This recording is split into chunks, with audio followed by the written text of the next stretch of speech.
Good evening. I'm Psychiatrist Jay Fawver, live from Fort Wayne, Indiana. Welcome to Matters of the Mind.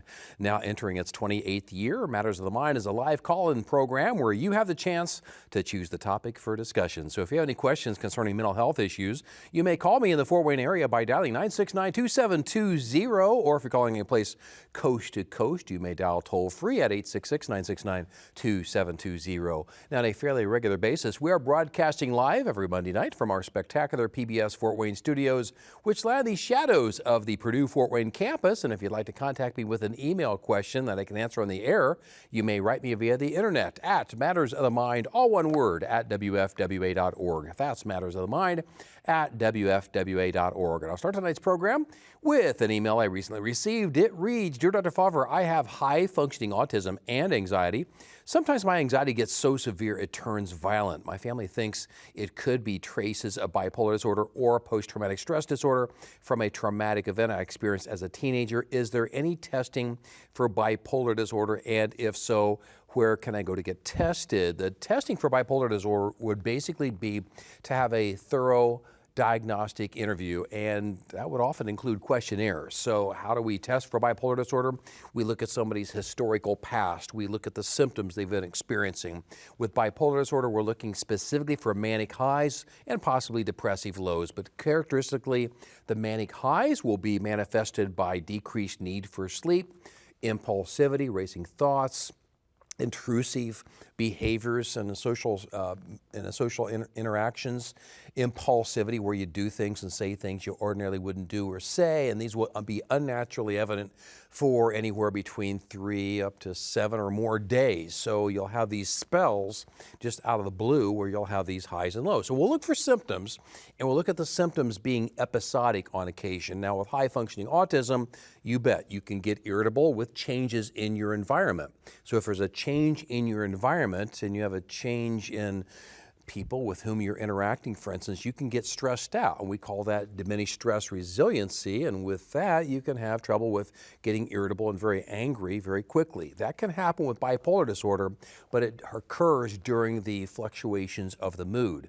So you have the polarities of the mood with bipolar disorder where you have the manic highs and often the depressive lows will follow that, and if you have irritability associated with the polarity of those moods, that can be a factor associated with bipolar disorder. You'd mentioned post-traumatic stress disorder. PTSD often has a symptom of irritability. It'll include irritability, hypervigilance, where you're always on edge, you're kind of jumpy, and you're always expecting bad things to happen. You're on guard, looking all around you. Not uncommonly, people with PTSD will often have intrusive thoughts where they have reminders of past bad events that occurred that were traumatic to them. Again, having those memories come back and sometimes feeling like they're in that situation once again upon visual, olfactory, auditory reminders of those past type of things. And many people with post-traumatic stress disorder will have avoidance of doing anything or being in situations that in any way, shape, or form will remind them of past events that were traumatic for them. So the key with autism, bipolar disorder, PTSD is to have a thorough diagnostic interview, and during that interview, the clinician will look at current symptoms. The clinician will look at past history to see when the traumatic event occurred, how it affects you now, and often we'll look at family histories of anxiety or mood disturbances. So if you have a family history, for instance, of bipolar disorder, where somebody in your family has had manic highs, depressive lows, and especially if it's a first-degree relative, mother, father, brother, sister, you'll have a 65% chance of inheriting that kind of condition if you have family members with bipolar disorder. PTSD is less genetic, but women are more prone to having post-traumatic stress disorder, thought to be related somewhat to their estrogen fluctuation. Estrogen will actually make women apparently more likely from a biological standpoint to have symptoms of PTSD upon experiencing traumatic events. People who have experienced traumatic events prior to the age of 8 years old are more likely to be impacted by anxiety later on compared to people who did not have significant traumatic events prior to the 8 years of age. So we'll often use a scale such as the ACEs, the Adverse Childhood Experiences Scale. it's a 10-item scale. If you have over 4 of those items checked yes, that gives you a higher likelihood that you will have more anxiety as an adult upon exposure to traumatic events. Now, we all experience traumatic events, whether it be social interactions, whether it be a motor vehicle accident, whether trauma can be traumatic for people. So there's all different types of things that can cause trauma for all of us, but we have different susceptibilities based on our early childhood experiences and based on our genetics. So we're looking at all these different factors to try to sort out diagnostically what might be causing a person their anxiety and irritability. Now, the reason that's important is because if you have PTSD symptoms versus bipolar symptoms, the treatment's entirely different. With post-traumatic stress disorder, for instance, we might use such techniques as eye movement and desensitization and reprocessing, EMDR. We might use rapid resolution therapy, RRT, as a means of treating that. We might use certain medications that actually dampen down the blast of adrenaline that occurs when you get in anxiety-provoking situations. That's the treatment for PTSD. For bipolar disorder, we're going to use mood stabilizers, medications that kind of act as cruise controls for the mood. So it's an entirely different treatment whether you have PTSD or bipolar disorder. That's why a very thorough diagnostic assessment is so important. And I often make the comparison. If you have chest pain, you want to know if that chest pain is due to acid reflux from your stomach. Is the chest pain from bronchitis? Is it from lung cancer? Is it from a heart condition?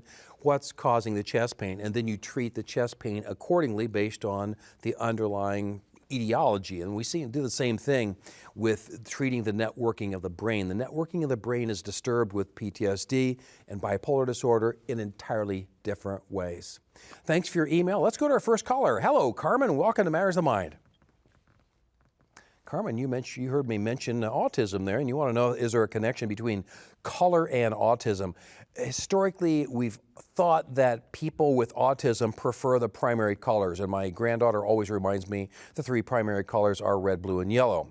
However, a more recent study with 2 or 3 dozen people said that people with autism might not prefer yellow. They prefer green and browns.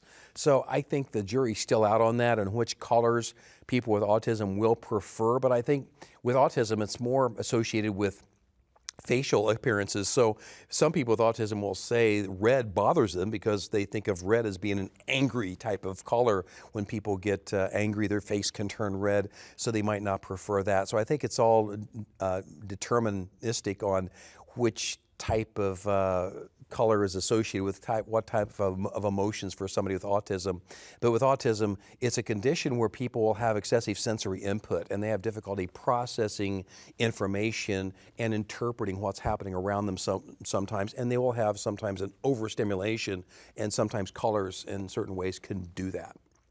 Carmen, thanks for your call. Let's go to the next caller. Hello, Eric. Welcome to Matters of Mind.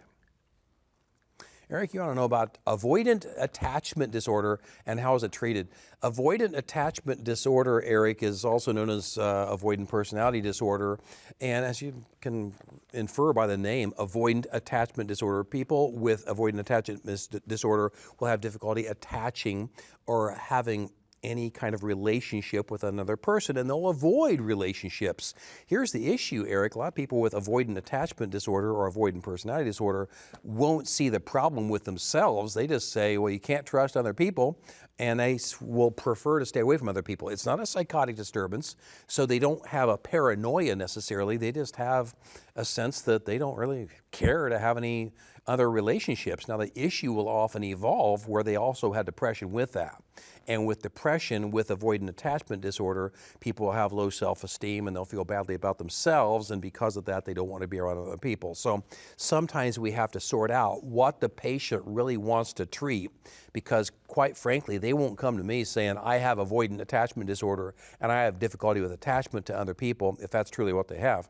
They'll have trouble with attachment with other people when they find that life is no longer as enjoyable as it used to be, and they have a clinical depression. And clinical depression will cause you to have difficulty finding joy in social interactions. You have difficulty with anticipating fun activities. You don't have fun. It's called anhedonia. An means no, hedonia means fun. So people with difficulty with depression will often have difficulty with social interactions. People with avoidant attachment disorder will have difficulty truly with relationships because they just don't care to be around other people because of trust issues or difficulty with just wanting to have that relationship itself.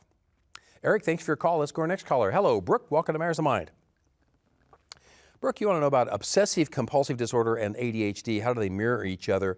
They do go hand in hand sometimes, Brooke, but obsessive compulsive disorder is where people will have unnatural ruminative thoughts. They can't get them off their mind. They don't make any sense. We call them ego-dystonic thoughts, but they have these round and round thoughts. It's kind of like the old record players where the needle would get stuck. And when the needle would get stuck, you have the record player sticking on the same type of thing. That's what happens with these ruminative thoughts. They'll have thoughts about contamination.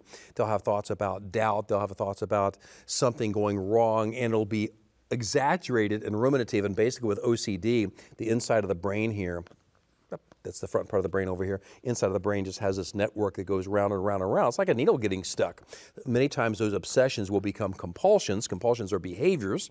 So you have the thoughts, the obsessions becoming behaviors, which are compulsions. The behaviors are trying to mitigate the thoughts themselves. So if you have this obsession about possibility of contamination, what do? You clean, clean, clean, clean, and you clean excessively. If you have a compulsion about safety, you might check locks over and over and over again. You might check your stove over and over again. And you know you already checked it, but you keep doing it. That's OCD. Now, where does ADHD come in? Attention Deficit Hyperactivity Disorder also involves racing thoughts, but the thoughts are going from one thought to another, and it's always there. That's a big differentiation between that and bipolar mania, where people will have racing thoughts periodically, but with ADHD, with attention deficit disorder, they'll have difficulty maintaining their focus for a long period of time because they are very frequently going to be daydreaming and kind of thinking outside the box. Now, if you treat ADHD, sometimes it can make OCD worse. If you treat OCD, it can make ADHD worse.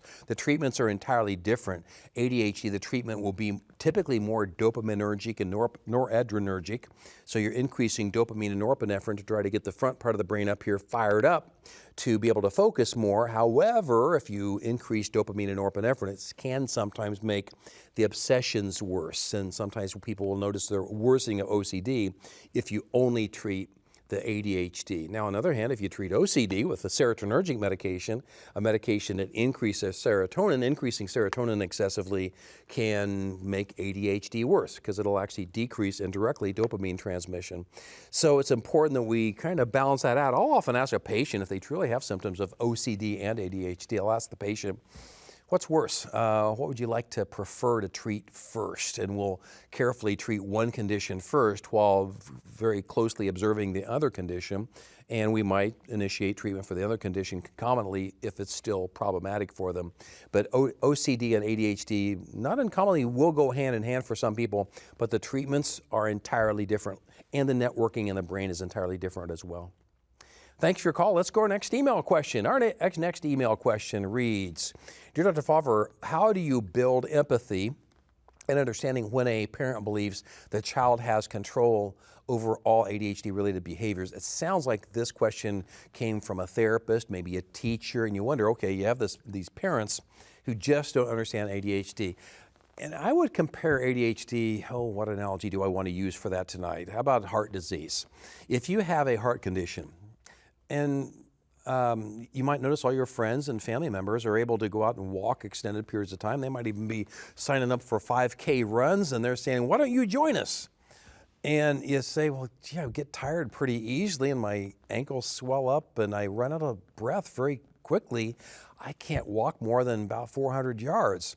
And when I hear about people lacking empathy for other people, they'll often preface their remarks with, why don't you just? So you'll hear comments like, why don't you just go out and walk and keep working at it and doing more and more and try to gradually build up your endurance? Well, what you might need to do is go see a cardiologist and see if the cardiologist can actually enhance your ejection fraction and makes your heart stronger. So when I hear about ADHD, there's different degrees of ADHD. ADHD is highly genetic. As a medical condition, it's only surpassed by psoriasis, a skin condition that is more genetic. So ADHD is highly genetic. It tends to run in families, but there's different degrees to it, just like there's different degrees of heart conditions. So some people have a mild heart condition, some people have more severe heart conditions, same with ADHD. So with ADHD, it's a condition where people have trouble focusing on something that's not very interesting, it's challenging, and they have difficulty paying attention for long periods of time, and they're easily distracted. Now, from a historical standpoint, if you were a hunter and a gatherer perhaps, and you had ADHD, that would actually be advantageous for you because you'd be the one to spot the bird and you'd be able to spot the edible plant before anybody else because you're able to focus on a lot of different things at one time, but you can't focus on one thing for long periods of time that might not be that interesting for you. People with ADHD often have higher IQs compared to people without ADHD. So it's a matter of being able to work with it. But if you have ADHD and you're in a setting that requires sustained attention span and lack of distractibility, that can be problematic for you, and that's where treatment becomes necessary. And to use another analogy, I often use eyeglasses analogy. Some people need eyeglasses for reading or even looking off a distance. Other people don't. And if you need eyeglasses because you just can't see very well, they can improve your quality of life. Can you squint? Can you sit closer to things? Of course.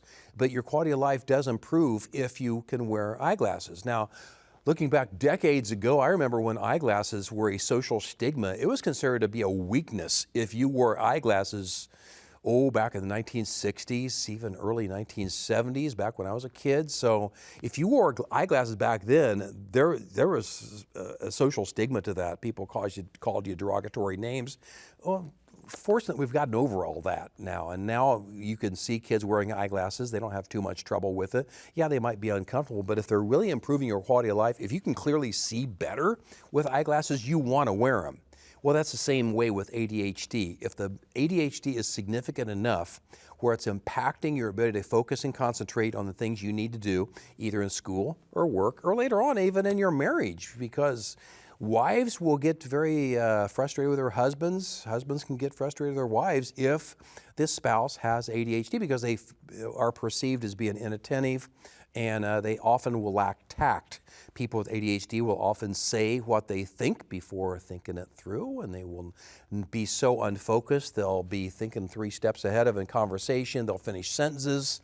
And it can be very annoying to be around them. So in a marriage, in the workplace, and even in a school environment, if you have a degree of severity with ADHD, that can be problematic. So I think in terms of establishing empathy for ADHD, same as establish empathy for a heart condition, nearsightedness, there needs to be understanding of what it really is and how it affects somebody. It used to be thought that everybody grew out of ADHD by the time they became an adult. Now we know that about 90% of people do carry some symptoms of ADHD into the adult years, usually inattentive symptoms. The hyperactivity, impulsivity will often settle down in childhood, but now we know there are some symptoms of ADHD that can go on to the adult years. But in your adult years, you can choose your job environment, and you can choose your environment more so than you can when you're a kid where you have to sit in the classroom and maybe study and learn things that you don't find that interesting. As an adult, you can choose to be involved in different environments where they're more interesting. Thanks for your email. Let's go to our next caller. Hello, Felix. Welcome to Matters of the Mind. Excuse me. Felix, you want to know what are the benefits of taking Buspirone for anxiety? Buspirone is a medication that will affect one of the 14 different serotonin receptors. So there's 14 different serotonin receptors in the brain. They're identified by letters and numbers. And Buspirone will have a partial effect on serotonin 1A receptors. What that means is partial agonist effect. It means if there's too much serotonin in the area, it will block serotonin. If there's too little serotonin in the area, it makes the brain fooled into thinking you have more serotonin. So the bottom line is Buspirone kind of works as a thermostat for serotonin, and it's particularly good for worry. It's not that good for panic. It's not that good for social anxiety. Certainly not that good for post-traumatic stress disorder. Not that good for obsessive-compulsive disorder. But if you have what's called generalized anxiety and you're prone to worry and ruminate about stuff that can happen in the future and the what if, yeah, that's where Buspirone works out really well. I treat a lot of college students who worry excessively. Now, I'm always telling college students, do not drink alcohol, do use marijuana as a means of mitigating your anxiety, because they'll often make your concentration worse. But if a little bit of anxiety is really good. A little bit of anxiety sharpens you up, sharpens your concentration, sharpens your motivation. It makes you want to get stuff done. So a little bit of anxiety is great. But when your anxiety becomes overwhelming and you find yourself worrying to the point where you can't study, you can't concentrate, you can't sleep, Buspirone is a non-sedating medication that's typically taken twice a day, anywhere between 5 milligrams twice a day up to 30 milligrams twice a day. Typically doesn't have too many side effects. Some people will get these weird side effects early on where they can have dizziness and double vision, but most people will find that it's a non-sedating means of relieving anxiety without any addiction potential, because it's affecting serotonin receptors, and it's very selective in what it's doing there. If you give somebody a serotonin reuptake inhibitor like Zoloft, Lexapro, Prozac, Celexa, these medications are spraying serotonin in the entire synapse and stimulating all 14 different serotonin receptors. Some of them you don't want to stimulate, and they'll give you side effects. With Buspirone, it's very selective in just going to one of those 14 serotonin receptors, and in doing so, gives you fewer side effects, and it's very specific in what it does. Felix, thanks for your call. Let's go to our next caller. Hello, Deb. Welcome to Matters of the Mind. Deb, you want to know if I could explain the difference between bipolar disorder and just being high and low. Well, bipolar disorder, by definition, Deb, means that you have functional impairment. It means that you have problems when you're getting on the high side and or the low side. So by definition, you know, it's great to have a good day. It's great to have a high energy. It's called hyperthymia. And some people have more energy and more get up and go and motivation than the average bear. So that's good. But when it's causing functional impairment, where you're having trouble getting your work done, being able to sleep, being able to concentrate, being able to interact with other people, that's where, by definition, it's a disorder. A disorder means you have a functional impairment. So if the highs are causing you to have difficulty with being able to get done what you need to get done every day, that's a problem. Some people, for instance, can get by on 4 and 5 hours of sleep at night. Excuse me, 4 and 5 hours of sleep at night, you think that's not very much. Well, if they are consistently getting by on 4 or 5 hours of sleep at night and they're feeling refreshed and they can concentrate and they have energy the next day, great. But if they notice that they get by on 4 or 5 hours a night for about 3 or 4 nights, then they crash and they need 10 hours of sleep thereafter.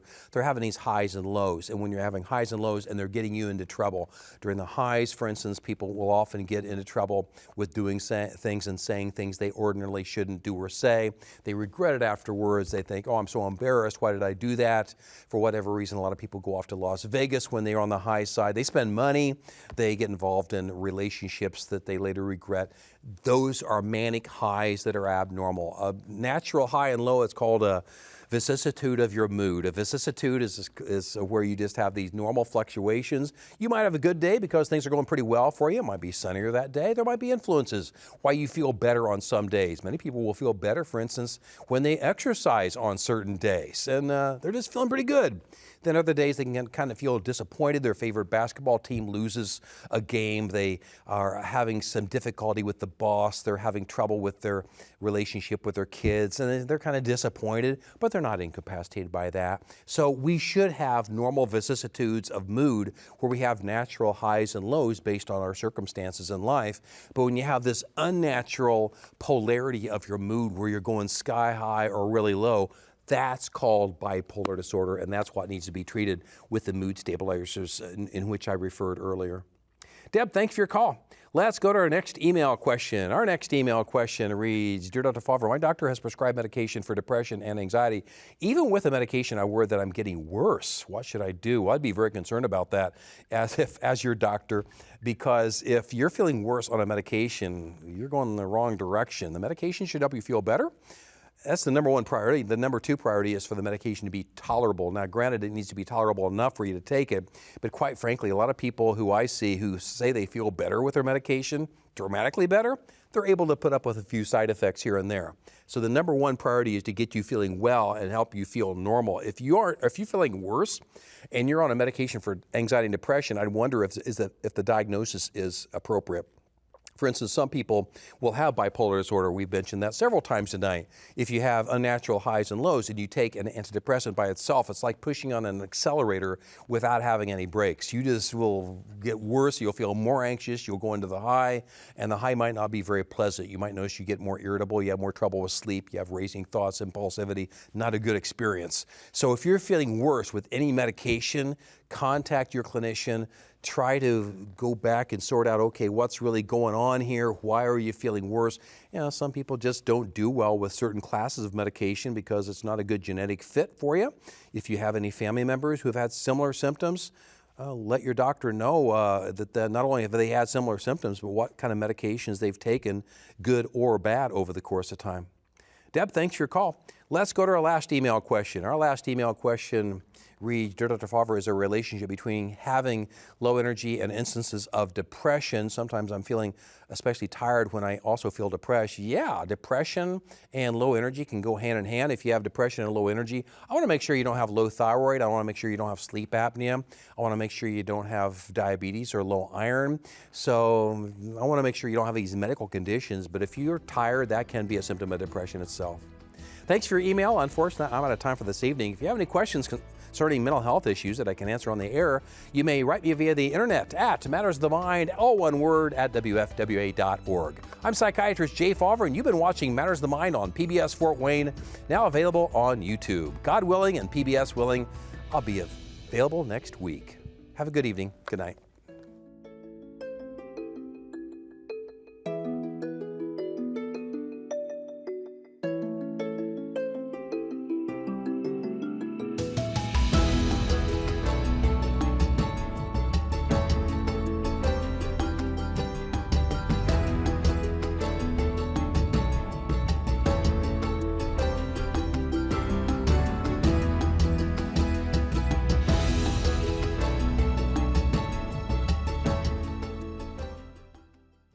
The preceding program on PBS Fort Wayne was made possible in part by Cameron Psychiatry, providing counseling and care for those that may struggle with emotional and behavioral challenges. More information available at CameronMCH.com.